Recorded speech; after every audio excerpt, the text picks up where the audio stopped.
All right, guys, we're back with yet another episode of Screenworthy, brought to you, as always, by The Mind Refinery. And as always, I'm your host, Kyle Bodanis.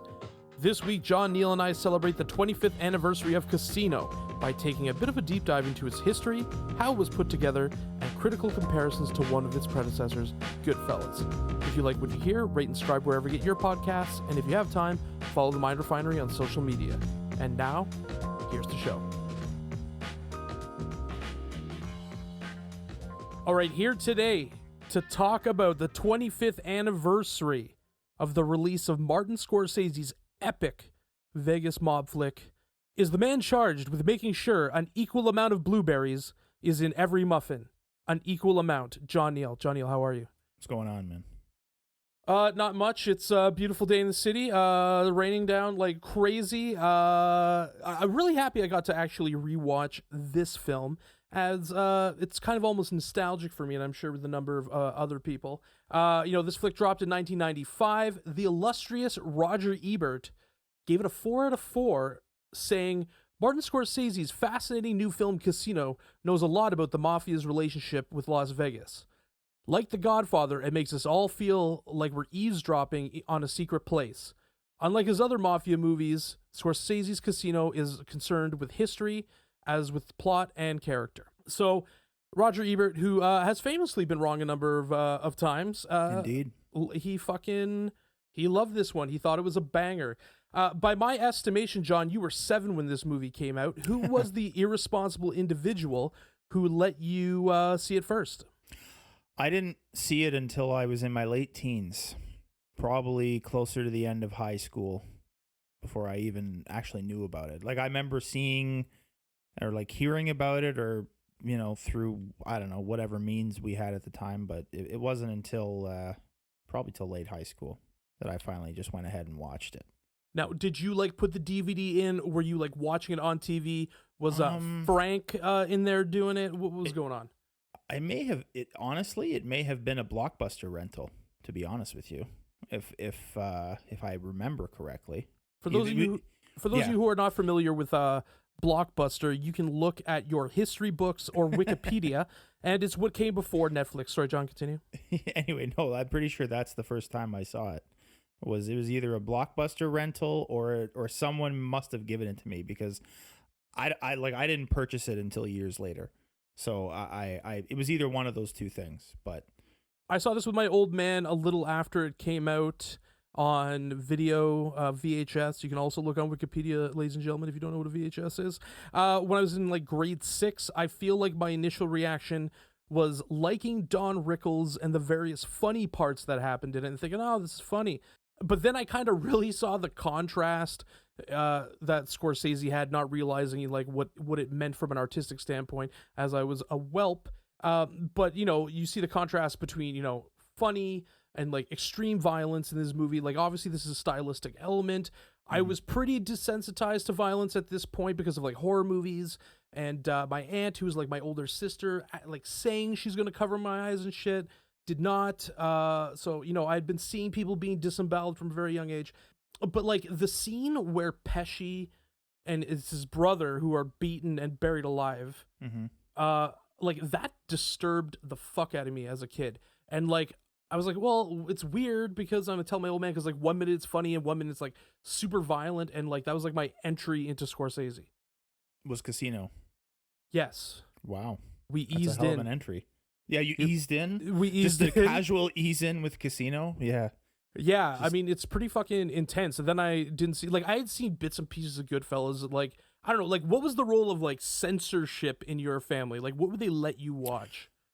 Pretty much anything after I was, like, 14 was fine. Like, would they let you much. watch Die Hard before 14? Yeah, I think so. Okay. I think it was mostly just movies that had, like, I guess that had the R rating would be a good place to start, but I think just something that they knew had either a great deal of, I think violence was more the issue, more so than like swearing or the use of language. How were they on? How were they on sex? This movie has everything. Again, it kind of, I don't know, not so much of an issue. More so just, I guess, But then again, I saw Terminator 2 when I was like 5. So like it was kind of all over the place. I guess it was just certain movies that maybe had more of a realistic I was just about to say that element to them. You know? Yeah, I mean, like T-1000 was pretty scary, but I think you could deduce that he wasn't real. I think that's probably a good guess. Yeah. Plus, Joe Pesci's got like liquid metal hands. Yeah.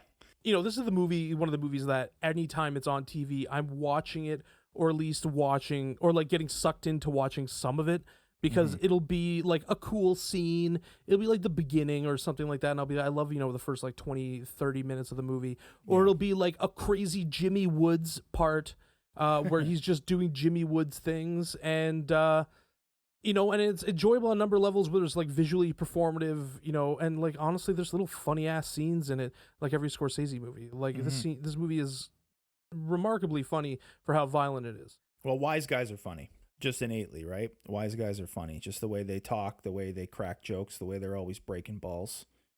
The situations are just naturally funny. So Goodfellas is trumped, I would say, only by The Godfather as the greatest gangster movie of all time. I'm sure that's debatable. This is kind of how I see it, and maybe how it kind of arranges in the lexicon. Like, Scorsese makes this movie 5 years, or he releases it 5 years after Goodfellas drops. Is that a tall order to follow? Because some critics gave him a hard time, kind of saying he was retreading old ground. I mean, he was retreading old ground in the sense that it was sort of stylistically the same, with the voiceover sort of carrying you through the whole movie. The fact that it was about the mob, but a Goodfellas is more of like it's more about one individual and their experience with the gangster life, whereas Casino is more about the mafia in Vegas, right? Like, I know that that Ace is the main character, and he's sort of like the lens that we're seeing this through, but it's not really sort of like an in-depth character study about a mobster and the life in the mob, whereas this one is more of a historical mafia movie, I feel like. So, and it's also bigger in scope. The scope of Casino is definitely a lot larger than Goodfellas is. I think that's a really good point, because Goodfellas still feels very claustrophobic, because it's kind of in, Henry Hill's fucking eyes. You know what I mean? Yeah, well, that's what I mean. Like Casino is more of a sprawling historical saga, whereas Goodfellas is, even though it's a beast of a movie, but it's more sort of closed in. It's more narrow as far as just what the story is about. I don't think you can make one without the other. From a size standpoint, yeah. No, I don't think so. So, like, I definitely think it's ballsy, because, I mean, not necessarily, like, if you're looking at it from as the most objective artistic standpoint you can, I mean, there is obvious differences between the films, but I think the public, they like naturally gravitate towards, trying to group everything together and being like, oh, we just put out Goodfellas, and trying to say he's like, like insinuations that at the time, just reading some of the reviews, it's ridiculous, because like they're trying to insinuate he's a one-trick pony, and I'm like, how's that fucking possible? Especially even at this point, I mean, like, he's already gone through like After Hours and all these like weird like side directions, and so like for me, it doesn't necessarily add up. Like, how much do you believe a director's newer work can tarnish an older work? I'm not saying that is it, but I mean, that was the worry. Well, I mean, it's almost like he made Goodfellas so good, and so and it was such a like a monumental gangster film that's the movie that they're comparing all the other gangster movies to, and even his own movies too, right? Like the answer is no. I don't think it can tarnish like older works. Casino, and he's made other movies similar in style, like Wolf of Wall Street, for example, where it's an all voiceover movie, not about gangsters, but it's similar. And same with The Irishman. Sort of went back over that whole formula again, but who is not liking these movies for what they are? And like they're at least going in a different direction every time, even though they may have the same formula. they sort of, with the main character doing the voiceover, and they're all seemingly really long movies too, 2.5 hours plus, I believe. So they're all sprawling stories, but they all have a different story to tell. So I think it's interesting how, if that was indeed the criticism, you can look at any sort of director that's made as many movies as Scorsese has, and you'll find, I guess, similar tropes in the way they approach storytelling. This is just Scorsese's way of doing it, and it's sort of become his trademark because of how amazing all of these movies are. Yeah, definitely. And I think the hindsight criticism of it has kind of looked away, and now like it's kind of faded away, whereas people are looking at this as a sprawling artistic piece. And I think that when you're a director who directs for so many years, I mean, obviously you have things you like to look at, you know what I mean? You like to areas, spaces you like to work in, narratives you like to pursue because it's close to, it's close to where you come from or your heart, which is him coming from an Italian neighborhood, you know what I mean? And kind of seeing this whole thing. I mean, he very much writes his experience, so it influences what he's doing. But as you said, it's a far more sprawling history. And I think what he does is, and it helps him often by using the same cast like Joe Pesci and Robert De Niro, is he's always revisiting that story. And it's like, by looking at his various films, you can explore the history of organized crime in America, over the course of 100 years, I think. And that's like, if you're trying to look at everything as these blatantly original works, then that's fine. But it's almost like he's revisiting the same story and trying to tell it from different perspectives, which I'm like cool with. When you think of the Las Vegas mob, you're thinking about Casino. Like, it's the first piece of pop culture that pops into your head when you're thinking about that era of the mafia. And I would say that, it coming after Goodfellas, I mean, nothing's going to touch Goodfellas as far as it being a gangster movie. Like, it's one of the most watchable films ever made. After a couple other really popular movies, but the rewatch value is through the roof. It's through the roof. It's one of the most watchable movies ever made, and it's just so entertaining moving from one scene to another. But I think the only thing that Goodfellas does have over Casino is the overall pace of the movie. There are definitely parts of Casino where it tends to drag a little bit, but that's only because the thing is like 3 hours long. That's not a testament to how not well put together the story is. There's just a larger story to tell with Casino, but that's just my opinion. I think that the pace of it is a little bit, it's just not as good as Goodfellas, but Goodfellas also ramps up towards the end too, right? Oh, so yeah. It's almost like, when he starts like doing a bunch of coke, things start falling through. It very much, the music and the frenetic pace of the cutting kind of like mirrors that, so it kind of like pushes it in a crescendoing direction. Whereas this, it's not that it lumbers, it's just that I feel like it's more methodical. And I think at the end of the day, I don't think Scorsese is the director you go in for a quickie. You know what I mean? Like, you're gonna want to enjoy what he's putting together. He's bringing out fucking Bob Richardson. We're shooting pictures here. You know what I mean? Let's give it some time. Let's not be ADD about everything. Standout performances in this. Let's go with the leading actors. It's Pesci all day, baby. It's Pesci all day for me. Like, I mean, De Niro, like there's nothing wrong with De Niro or Sharon Stone, but for me, it's Joe Pesci. When I think about Casino, I think about Joe Pesci. Listen, De Niro's really good, but he almost feels like a set piece. You know, like it almost feels like the area, the set for which all these other characters are going to take place. You know what I mean?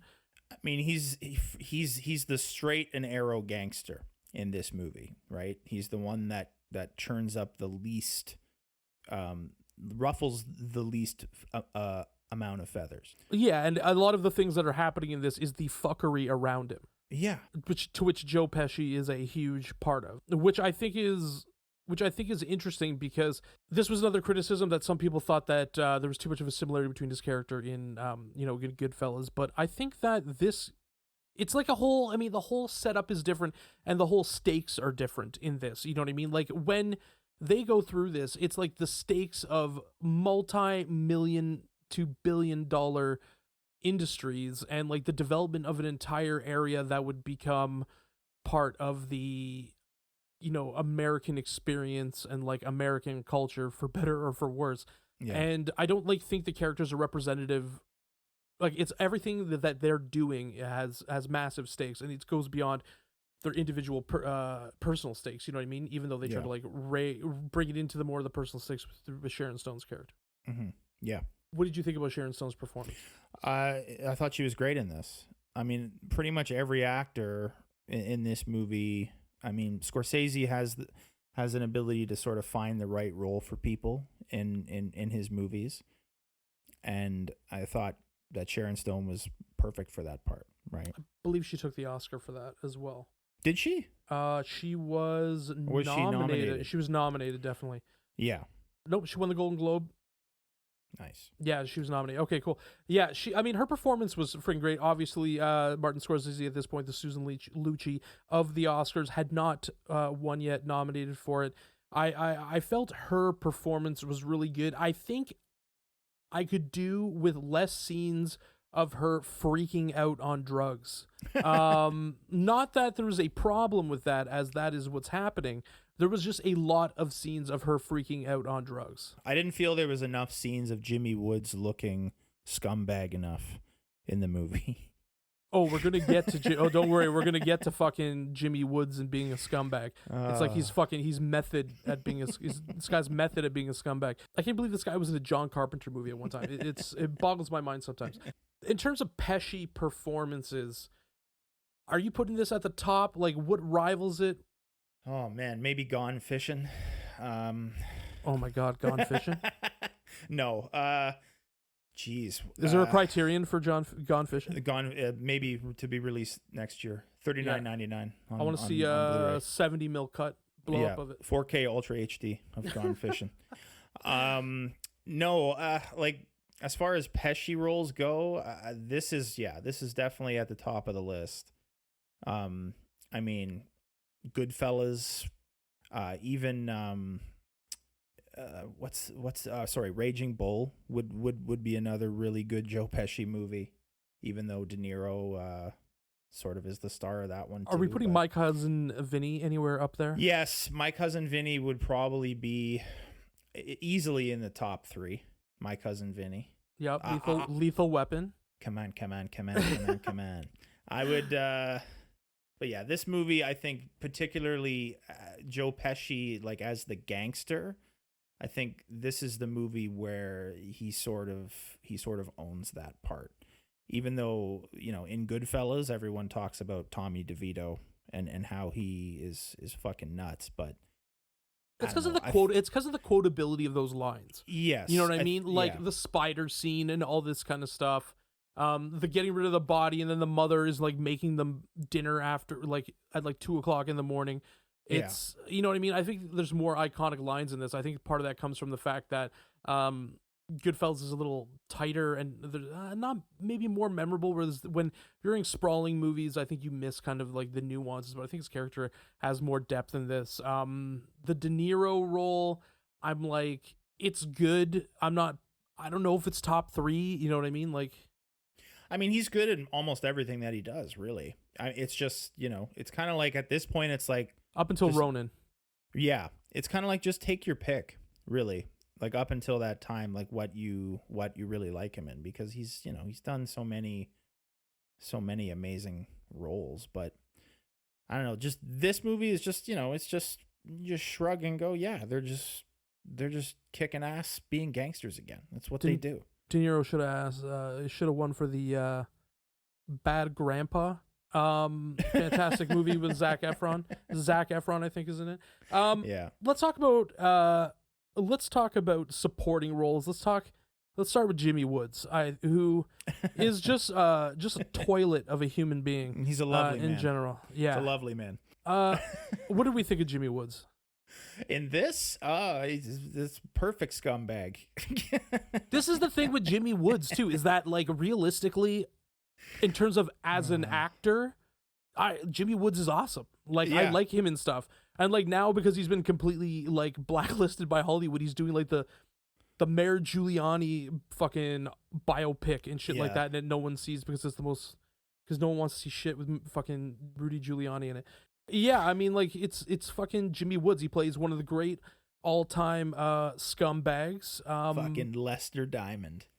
He's so good too. He's like just like, give me the money, give me, just like always looking for the money, freaking out. You know, he's perfect for it. I mean, Don Rickles is the other one. I love that casting. Like I really love Don Rickles being in it.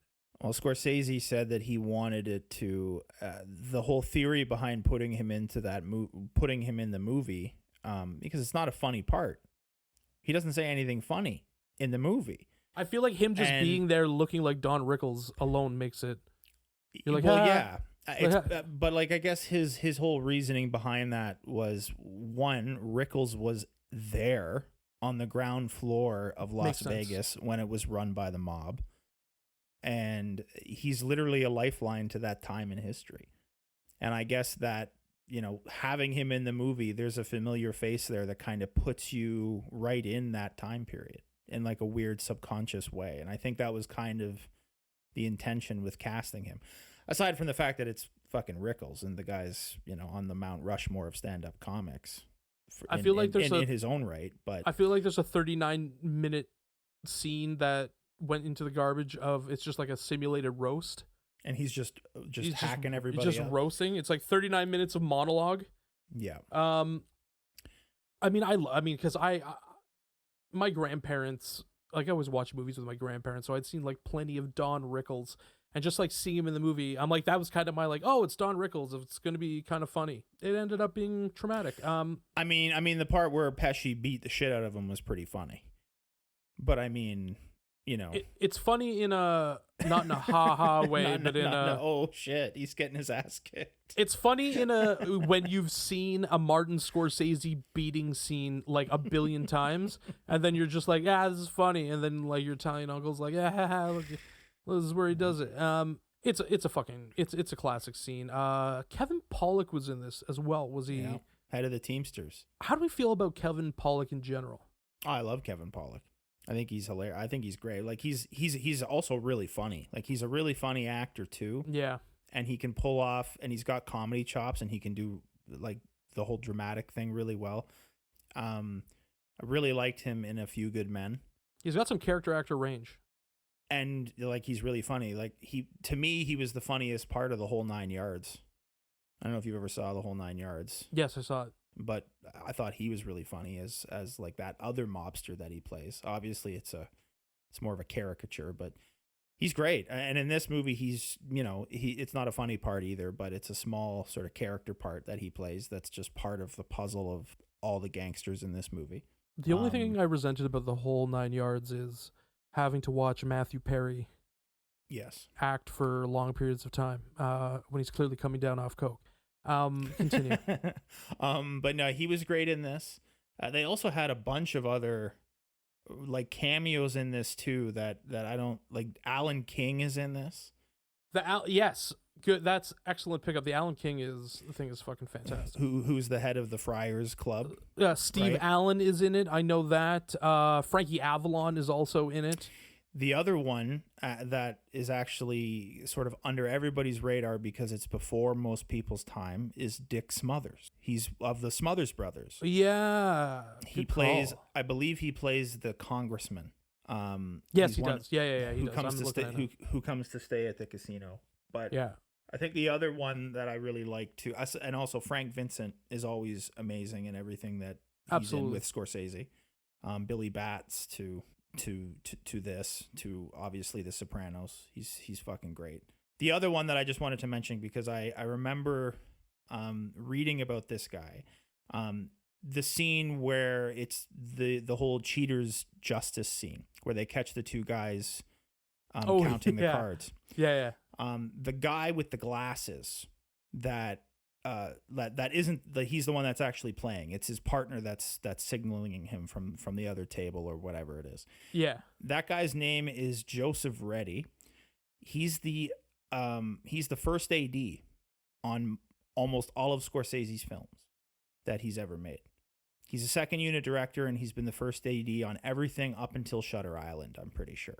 That Scorsese's done. Which is another. He just saw the script for Shutter Island and was like, I think I got to cash it in after this. Yeah, I think after this. I think after this, I'm going to have to. Let me guess, Leonardo DiCaprio is. Yeah. Yeah, I think the latest thing that he did as a first AD was the Trial of the Chicago 7. Oh, really? Yeah. So anyway, it's just cool how. Do you think he got SAG minimum for that? Oh, definitely.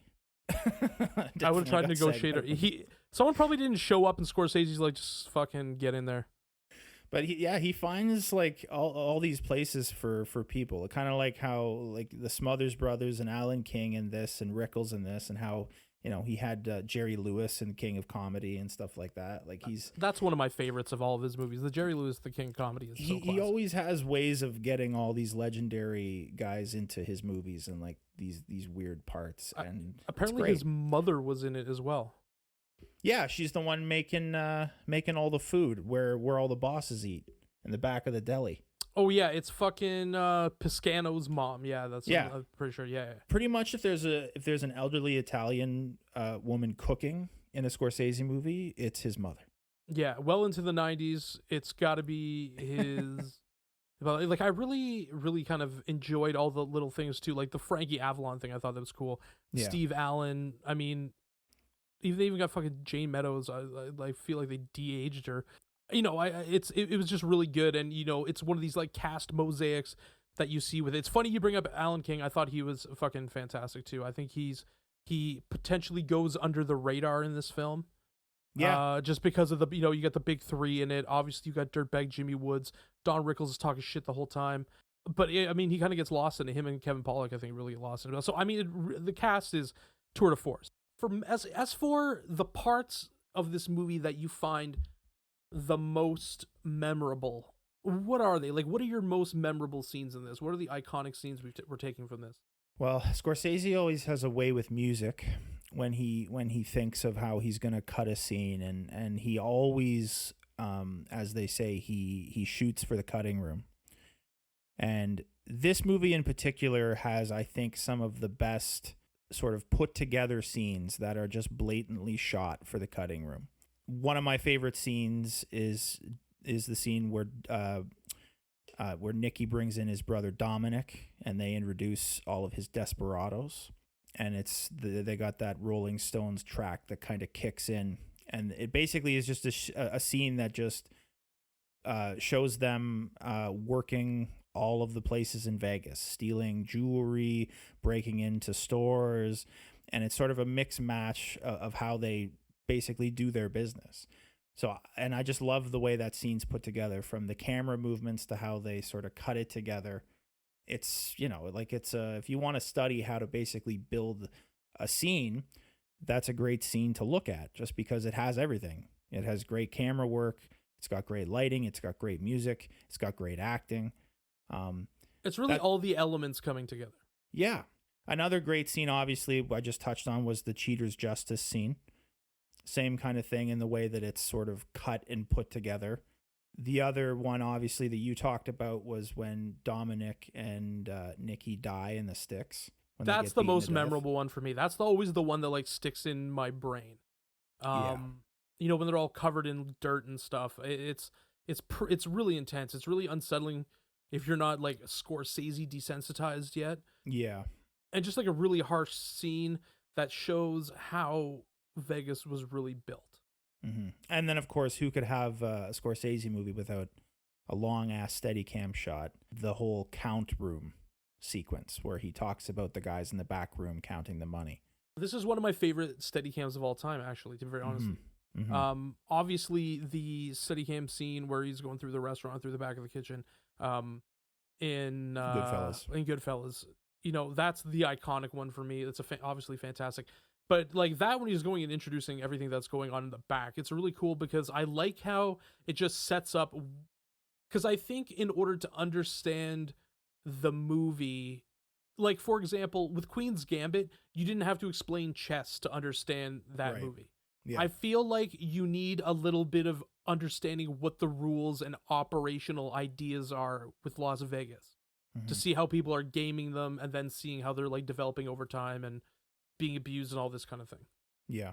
Another scene I really liked is when Nikki and Ace meet in the desert, and they got that really amazing shot of the car in the sunglasses, like sort of going by. Oh yeah. And it's one single shot of the car pulling up, and the crane comes down and it tracks Pesci as he gets out of his car and just goes right into the conversation. It's one of the most tense scenes in the whole movie. That's a great scene too. There's a ton of them. Even the opening sequence of Casino is really well done too. The opening sequence is really cool. I love all the little comedic parts. Like I'm pretty sure like the blueberry thing, like obviously that was a part of our opening. An equal amount in everyone. I used to laugh at that so much when I was a kid. Do you know how long that's going to take? Yeah. Do you know how long this goes? An equal amount. Like I feel like that is so often quoted at all of our family gatherings. Like when someone's baking, we're like an equal amount of chocolate chips. Like it's like one of those quotable things. The beating in the desert at the end is also like another one. That, you know, as I said, it sticks with you. And I think for this, I think it can kind of, I can understand why this gets lost amidst Goodfellas, because like the scenes I feel in Goodfellas are a lot more, because of their staccato nature, are a little bit, you know, they're a little bit more memorable. But like with this, I think when you watch, by the time you've watched it, you've almost like really kind of contextualized Vegas into American life through these characters. And like I really like how that's done, and I think like that, I mean there's memorable scenes in it. The car blowing up always used to, like, that whole montage and everything used to fucking, and I think your note just like about these montages and the way these scenes are constructed is really good, because like really no one does those kind of like montagey scenes where you're not like, I'm watching a fucking montage, like you're really like engrossed into what's going on. And he does really well at planning them out, and as you said, like having all the elements come together. And I think Casino is probably, I know there's probably movies that maybe are, you know, production design even heavier, like probably like Gangs of New York and shit like that, maybe The Aviator. But I just, the way they're able to bring you into that time through all the different elements is just, I think it's probably one of his best. I would put it definitely at the one of the top of his production, like movies in terms of like production design and like how each scene is broken down and how it looks on camera. Yeah, like I mean, if you're looking to get into filmmaking, this is definitely a film to study, just on the merits of the production alone, and how it's all sort of coordinated, for sure. Obviously for Scorsese, and I mean any filmmaker, but Scorsese specifically, the relationship with his DOP, one of his primary ones over the course of his existence, Bob Richardson, the incomparable Bob Richardson. Bobby. He looks like Saruman from fucking Lord of the Rings. Bob Richardson, obviously one of the most storied cinematographers in the history of Hollywood. Fantastic. Done work for Tarantino as well, among many others. How do we feel about the cinematography in this movie, especially compared to the rest of the Scorsese lexicon? It's one of the best, and I think it's one of the best mostly, believe it or not, because of the camera work. It's one thing to light all these scenes and to compose all of them, but and it's also, again, it's completely in tandem with the cutting style used in this, and how they transition from scene to scene. But that's part of the fun of watching Casino, is watching the camera work and is watching them sort of move from place to place by using really creative whip pans and all kinds of interesting transitions and stuff like that. So in that sense, I think it's one of my favorite looking Scorsese movies, for sure. I feel like at this point, his work with Bob Richardson, like they became so simpatico, where, you know, they really start dictating at this point. They really start dictating the course of way a certain amount of American cinema is going to be built for like the next 20 years. Yeah. Again, through camera movement, and it's interesting because the lighting is, it's good. It's Bob Richardson's one of the greats, but yeah, it's really how the camera is used as a character itself, and how it really brings you into that world. Because it's like you start on the casino floor, like as you mentioned when they go into the back and everything. Because it's like you start on the casino floor and then it takes you in. You know what I mean? Yeah. So like you're almost going through like these rings of hell and into the depths, and you can see everything around you, but like you are the one who has the access to this entire world, and it's really crazy how it makes you feel like that. The kitchen study camp does that as well, and I think that is one of the big things with Scorsese movies. I mean, every movie and every great filmmaker to an extent is always trying to bring you into a world, but I think he does it. Some of his best movies, he's not bringing you into some like kind of whimsical or fictional environment. He's bringing you into a kitchen, into a club, Yeah. which you think is low key, but it's actually millions of dollars worth of illegal commerce are taking place, and it's a hub for all these things going on. Or he's taking you into a Teamsters room, and you're seeing how governance is perverted by organized crime, and like that's all with the camera. That's all what he's doing with. And I don't think there's too many directors. I can't think of another one other than like maybe PTA, and even that gets a little extraneous at some point. That really uses it as effectively in that manner. And the other thing to note about the camera work in this, because there's similar camera work in Goodfellas, just by comparison, comparing the two mob movies. However, the perspective of the camera is all from Henry Hill in Goodfellas. When you're watching that, you're getting his perspective, especially like in the beginning when he's looking out the window at the shop across the street of all the mobsters, like all the shots of the guys getting out of the cars, their fancy rings on their fingers, all this stuff. Casino, it's similar, but the camera is the audience watching. It's not from someone's perspective. It's not from Ace's perspective.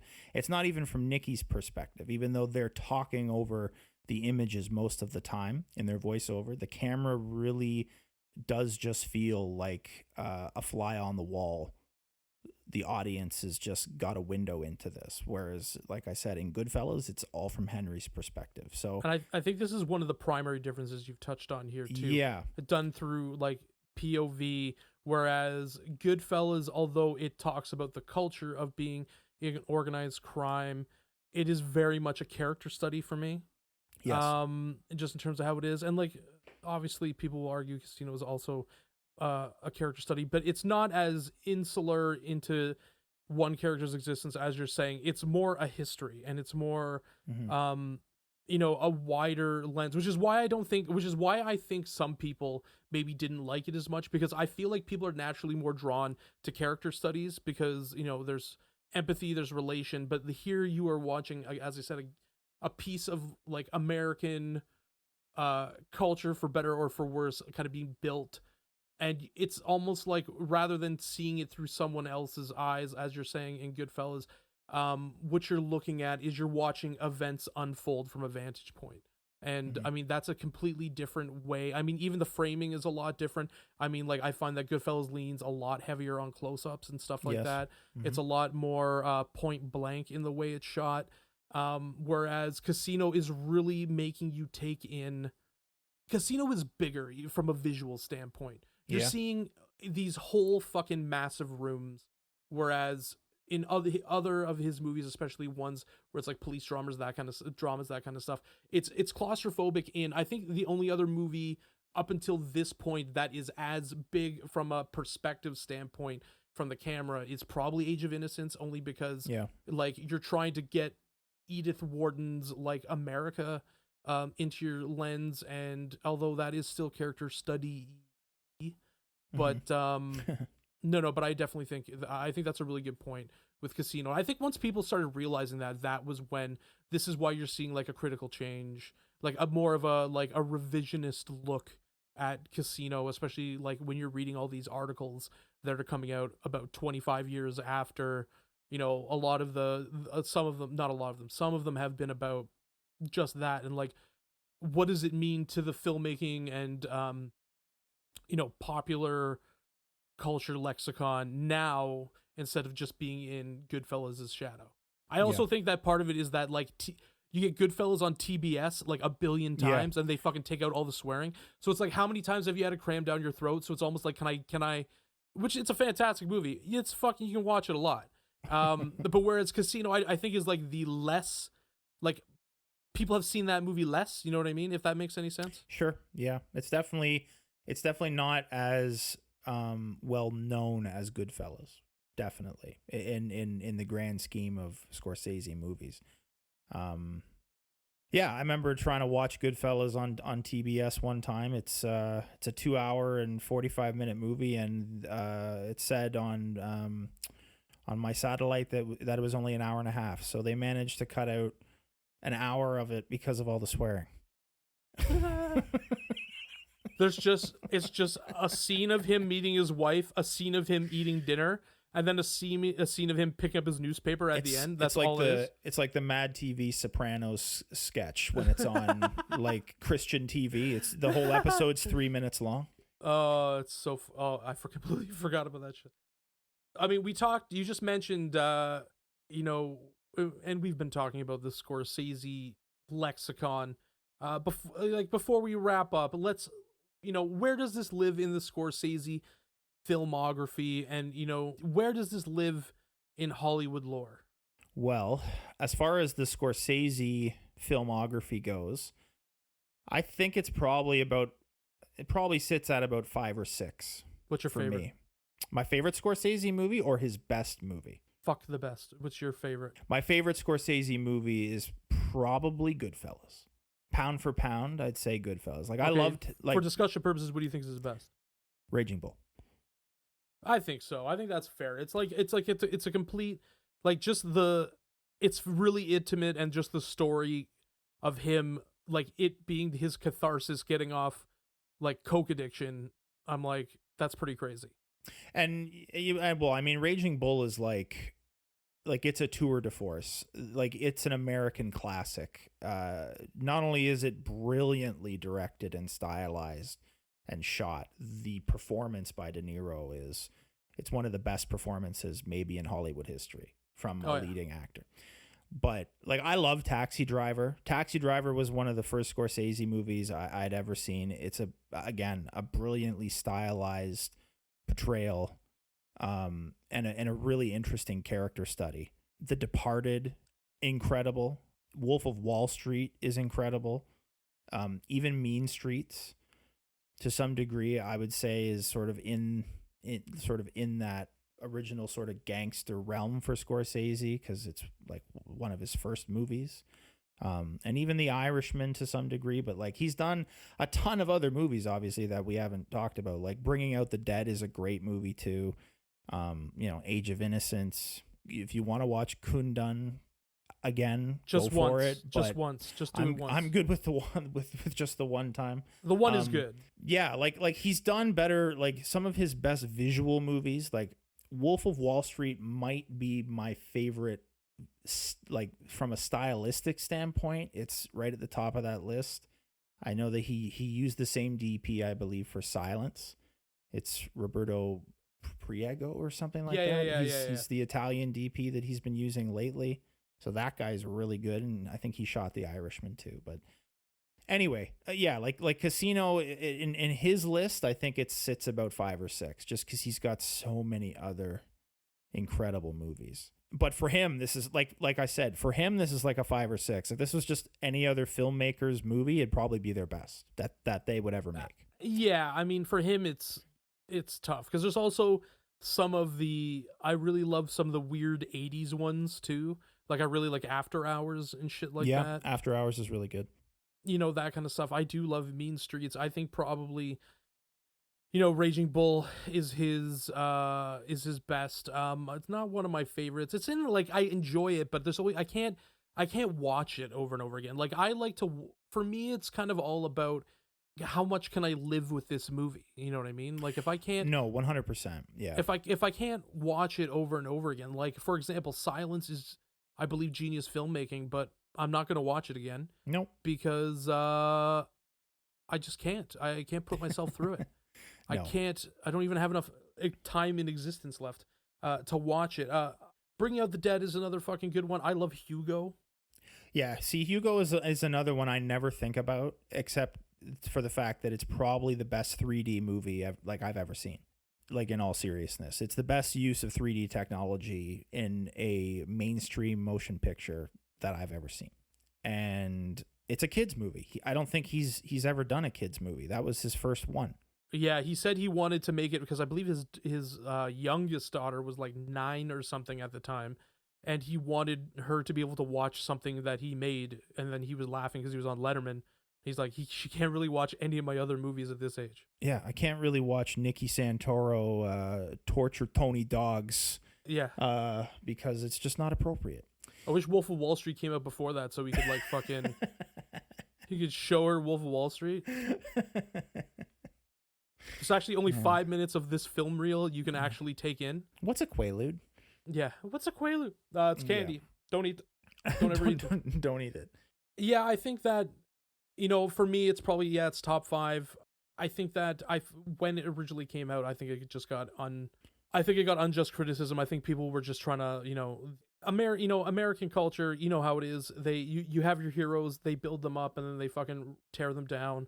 So he creates this beloved film, then he fucking makes this, and everyone's like, it's too close, and it's tarnishing this and tarnishing that, when I just generally think people, are idiots. And Casino's a fine piece of filmmaking. And the big thing is, when you're looking at films, you're wondering how well they age. Certain films age terribly. And you just kind of realize that it was only in the moment for you. Whereas Casino was not one of those movies. Like, for me, it does have a level of timelessness. And what you said at the beginning was spot on. That is, if you are looking at the on-screen Hollywood depiction of the rise of Las Vegas, and how it works, there's really 2 movies for it. It's this and the second Godfather. And it's the Godfather to an extent, because you're learning about how the Italians went and came to be in Vegas, and how that became part of that, which was a huge thing for its development. So I think this movie's fantastic. I think I'm glad that it's getting, a bit of proper revisionist history in terms of its quality and its importance, and distancing it from other of the more mob-related Scorsese work. Yeah, I just wanted to also mention that we when it was the Scotiabank Theatre downtown here in Toronto has that digital film festival every year. Not this year, obviously, because of COVID. Mm-hmm. But me and Lindy went and saw a back-to-back screening of Goodfellas and Casino on the same night, back-to-back. It was like a 6.5 hour movie marathon of just love it. Scorsese. Casino was the second one. It was a long movie to sit through, but holy fuck, did it look amazing on a big screen. See, this is the thing. It's like, I haven't seen it on a big screen. I've seen Goodfellas on a big screen. I've seen a few of it. I've seen Raging Bull, and I've seen on the big screen as well, but I haven't seen Casino. And see, I feel like of maybe all his movies that aren't like Hugo or Silence, that is the best. That is the best film to be on a big screen, because, as we said, just with the whole camera parts thing, it's not congested. It's like they really recreate these big sprawling rooms of people gambling. You know what I mean? Like, you get a sense of how big it is, and you just obviously don't get the entire breadth of that on a television. Yeah, but so to cap it off for me, that's what I would say. Unbelievable experience seeing it on the big screen. All right, John, Neal, thank you. We got to get going. So thank you so much for doing this. Thank you. And we'll talk to you soon. All right, peace. All right, see you later, guys.